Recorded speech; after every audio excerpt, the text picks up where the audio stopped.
What happens when global energy politics collide with superpower egos? As Donald Trump eyes a return to the White House, his mission to crush the India-Russia oil trade could ignite a geopolitical storm. And Vladimir Putin already has a chilling revenge plan in motion. India has become one of the biggest buyers of discounted Russian oil since the Ukraine war began. A move that's helped stabilize its economy, but angered the West. Now, with Donald Trump signaling a renewed hardline stance, including pressuring allies to cut ties with Moscow, India finds itself in the crosshairs. But it's not just India that has a decision to make. Putin, anticipating U.S. interference, is preparing a powerful counter-strategy that could reshape global oil markets and further fracture the international order. This isn't just about barrels of oil. It's about power, sovereignty, and a brewing Cold War 2.0. Let me know if you'd like this formatted for video narration, article opening, or podcast script. You know, in geopolitics, pressure isn't always loud. It's often quiet, strategic, and relentless. When we talk about Trump trying to break the India-Russia oil trade, we're not just talking about tariffs or sanctions. We're talking about psychological leverage, influence, power projection. What Trump represents isn't just a political comeback. It's the resurgence of an old-school worldview that sees every transaction, every drop of oil, every handshake as a zero-sum game. And in that frame, India buying billions of dollars worth of discounted Russian crude isn't just economic policy. It's defiance. Trump's likely return would come with a renewed sense of urgency to isolate Russia. Not just militarily or diplomatically, but economically. Because in the global chessboard of influence, money is movement, energy is control. Trump understands this. That's why one of his first targets could very well be the oil corridor running quietly between Moscow and New Delhi. Now imagine the kind of pressure that builds behind the scenes. Not open confrontation, but subtle threats. The kind that come dressed in policy language, secondary sanctions, compliance requirements, strategic alignment. It's not just about India being told to stop buying oil from Russia. It's about India being told to choose, are you with us or against us? That kind of framing is deeply manipulative. It plays on a nation's insecurities. It turns strategic autonomy into a liability rather than a strength. But here's the twist. India is not the same India it was a decade ago. This is a country that has steadily evolved from a balancing act to a more assertive player on the global stage. It's aware of the stakes, and more importantly, it's aware of its own value. Because let's be clear, India isn't just buying oil, it's buying stability. It's buying a buffer against inflation. It's buying economic predictability for over 1 billion people. So when the pressure starts mounting, when the quiet phone calls turn to pointed ultimatums, India will have to look deeper, not just at the short-term consequences, but at the long-term message it sends to the world. Will it be seen as a nation that folds under pressure, or one that asserts its right to act in its own interest without apology? This moment also forces a deeper reflection on how global power operates. The psychology of dominance often masks itself as diplomacy, but in reality, it's about bending wills, not building bridges. And the more one bends, the more one forgets their shape. India stands at a crossroads, not just of foreign policy, but of self-definition. The choice is not between Russia and America. It's between being reactive or being sovereign. And sovereignty, true sovereignty, is not declared. It is demonstrated. Let that be the message in a world that constantly asks you to pick sides. Sometimes the most powerful move is to define your own. Let's step back and look at what the India-Russia oil relationship really represents. This isn't just a transactional bond over barrels of crude. It's a deeper, more strategic alignment that reveals something essential about how nations respond to global imbalance. India turned to Russian oil not out of defiance, but out of necessity and clarity. At a time when global energy markets were spiraling and inflation threatened to cripple developing economies, India did what any rational, sovereign nation would do. It acted in its own interest. And there's no shame in that. In fact, there's wisdom in it. Because in geopolitics, waiting for someone else to hand you a lifeline is not strategy, it's surrender.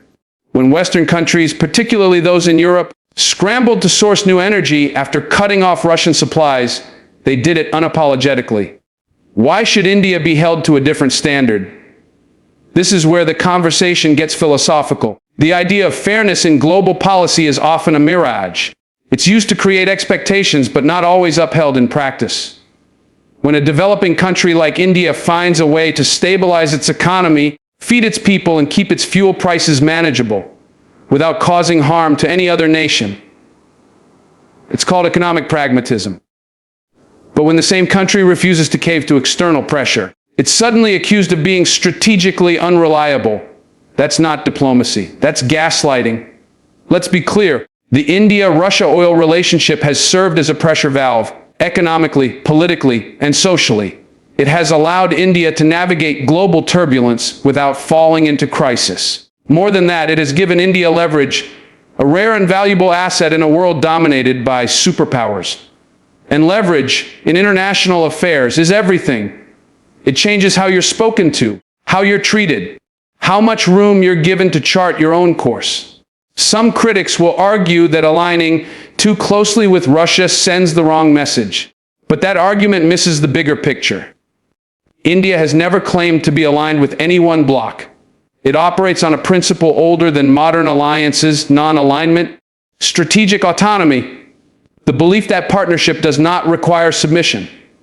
This isn't about being contrarian. It's about being centered, about having a moral and economic compass that isn't swayed by who's shouting the loudest. Energy is more than fuel. It's the pulse of a nation.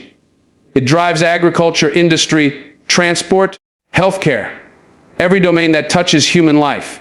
So when India secures its energy future, it's not just protecting its economy, it's protecting its people, its ambitions, its sense of self. And here's the truth many forget: long-term power doesn't belong to those who shout. It belongs to those who stay grounded when others are shaking. So the question isn't whether India should maintain its oil ties with Russia. The question is whether it's willing to assert that doing so is not a compromise, but a conscious strategic choice, a declaration that national interest is not negotiable.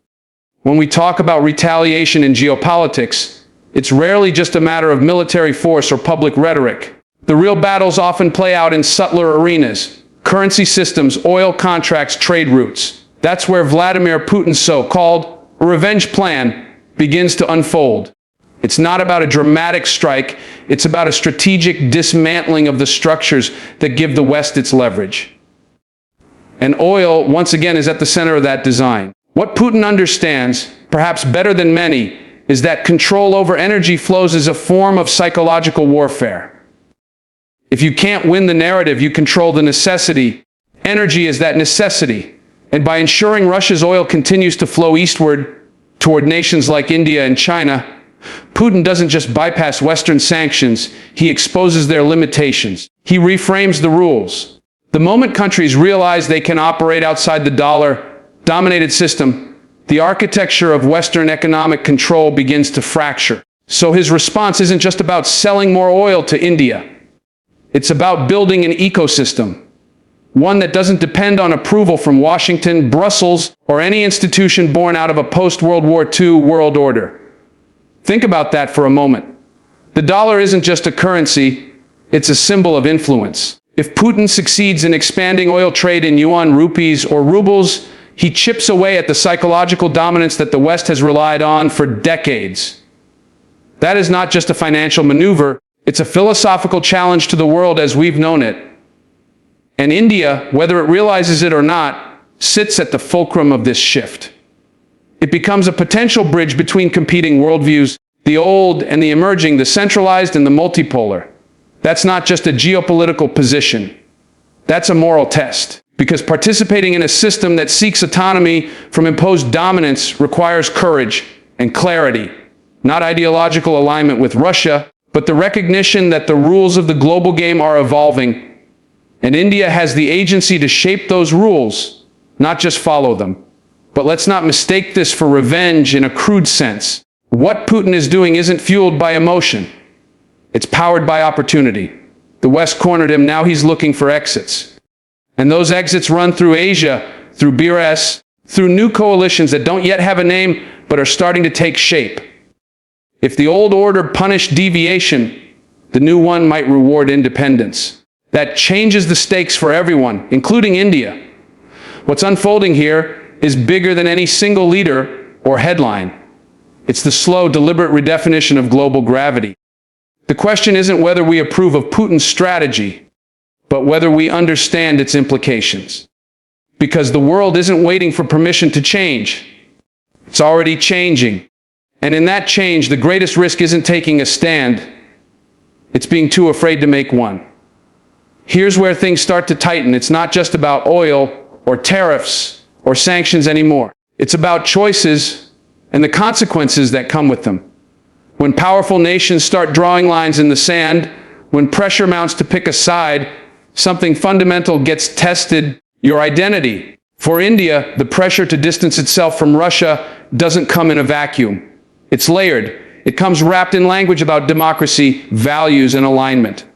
But peel that back, and what you're really looking at is an ultimatum disguised as diplomacy.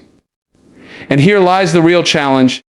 If India yields to that pressure, whether from Trump or any future administration, it doesn't just risk disrupting its energy flow or losing an economic partner. It risks compromising something far more fragile: its strategic autonomy. That autonomy has taken decades to build. It was never about sitting on the fence. It was about building a center, a space where India could engage with the world on its own terms, not as an extension of someone else's foreign policy. Now, with the global order shifting, BRICS rising, dollar dominance weakening, and multipolarity becoming reality, India is positioned like few others. It holds influence with the West, access to the East, and growing credibility in the global South. That's a rare seat at the table. But with that seat comes a test of maturity. Can India say no without becoming adversarial? Can it hold its position without being cornered into someone else's strategy? Because let's not kid ourselves. The world doesn't mind a powerful India so long as it stays predictable, so long as it aligns with someone else's vision of stability. But true independence has always been disruptive. It challenges old alliances. It provokes recalibration. And that's exactly what we're witnessing now.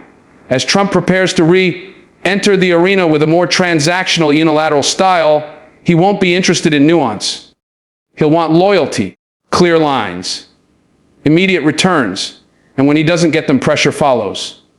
But here's the paradox: the more India is pressured to choose, the more valuable its neutrality becomes, the more sought after its flexibility becomes.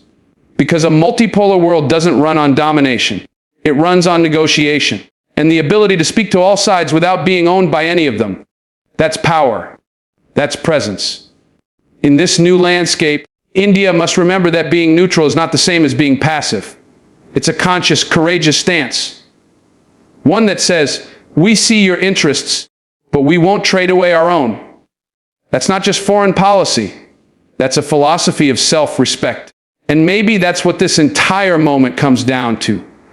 Not whether India will bend to global pressure, but whether it will continue to rise by honoring its own center of gravity.